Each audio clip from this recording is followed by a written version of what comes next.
ఆవరెగడాలు ఆవురేక్ కాదు అరగుడ్డు కూడా వేయను. వెళ్ళెళ్ళు సలీం. ఒకప్పుడు నీ అరుపులు మెరుపులు, ఇప్పుడు కాదు. పో వెళ్ళెళ్ళు. సలీం పో. అండానే కూర్చునే.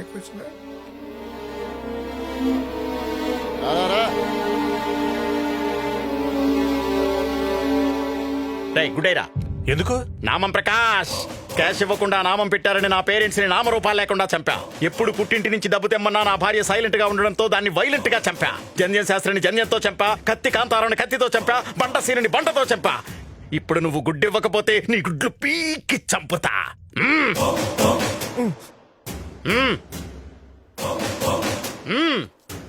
ఎందుకు? ఎందుకేంటి? నామం ప్రకాష్. పట్టుకో. इतना अंडा खा के भी मुर्गी जैसे फड़ करता है. बोले तो भाई माँ के साथ ఇంకెవరిని గుడ్లు అడగదు అన్నా. తీసుకోండి అన్నా. ఆలోచిస్తారేంటన్నా? ఇది కూడా తీసుకోండి. మరి మీకు మాదే ఉందన్నా, పచ్చడితోనైనా తినేస్తాం. మీరు తినండి. ఇది కూడా తినండి. రే, అమ్మ వంటలో ఉండదు. జైలు కదా సార్ వదిలేయండి సార్, నేను తీసుకెళ్తా. ఈ వయసులో మీరు సార్ కొంచెం జరగండి.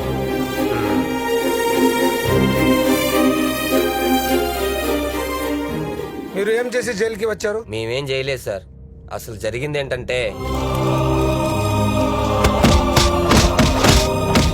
అంటే మనకు బిల్డప్ ఎక్కువ, బిజినెస్ తక్కువ అన్నమాట. ఇదంతరా డమ్మీ కేస్. రేపు మా లాయర్ని పిలిపించి మిమ్మల్ని విడిపిస్తాలే. అన్నా మరి మీరు? Mafia don Salem. డాన్. ఒకప్పుడు నేనే ఇంటర్నేషనల్ డాన్ నే.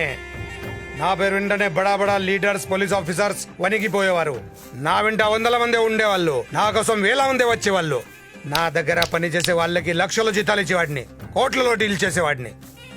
ఇప్పుడు ఆఫ్టర్ ఆల్ గుడ్లు అడిగి తిని గుడ్లు ఉరిమి చూస్తున్నారు. మాఫియాల్లో మన చుట్టూ ఉన్నవాళ్ళు ఇప్పుడు స్నేహితులు అవుతారో, ఇప్పుడు శత్రువులు అవుతారో చెప్పలేం. నేను అరెస్ట్ అవటంతో అంతా తరుమారైంది. అందరూ నన్ను వదిలేశారు. ఆఖరికి నా లవర్ బేడి కూడా బేడీలు పడడంతో బాయ్ చెప్పింది. ఒక్కొప్పుడు నడిచేటప్పుడు 40 మంది వెంటొస్తే గ్రేట్ అనుకున్నాను నేను. ఇప్పుడు మోగడానికి 4 మిగిలితే చాలు అనుకుంటున్నాను. సారీ అన్న, మీ గతాన్ని గుర్తు చేసి మిమ్మల్ని డిస్టర్బ్ చేశాం.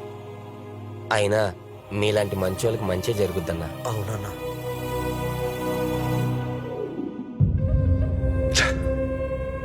తప్పు చేశాను. ఈ తప్పుల్ని సరిదిద్దుకోవాలి. ఎలా సరిదిద్దుకోవాలి? ఎలా?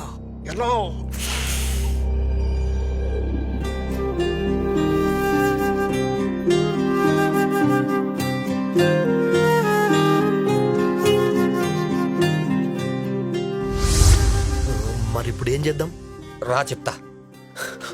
జరగండి. బాయ్. బాయ్. దావూద్ ఇండియాకి వచ్చాడు. ఎలాగైనా మీరే మమ్మల్ని కాపాడాలి. ఇప్పుడు మిమ్మల్ని కాపాడగలిగేది ఒక రాజన్ మాత్రమే. రాజన్న? అతనెవరు? రాజన్ వ్యక్తి కాదు, శక్తి. అందరూ గన్స్ తో చంపితే అతను గట్స్ తో చంపుతాడు. అతను గిరిగేసి గురి పెడితే శత్రువుకి గొరే గతి. అసలు రాజన్ మాఫియాలోకి వచ్చిందే దావుద్ ని చంపడానికే. ఆ దావుద్ మిమ్మల్ని వెతుకుంటూ రాలేదు, వాడి చావుని వెతుకుంటూ వచ్చాడు. రాజన్ ఎక్కడుంటాడు? మీ అదృష్టం బాగుండి ఇప్పుడు హైదరాబాద్ లోనే ఉన్నాడు. ఇక్కడే ఉన్నాడు.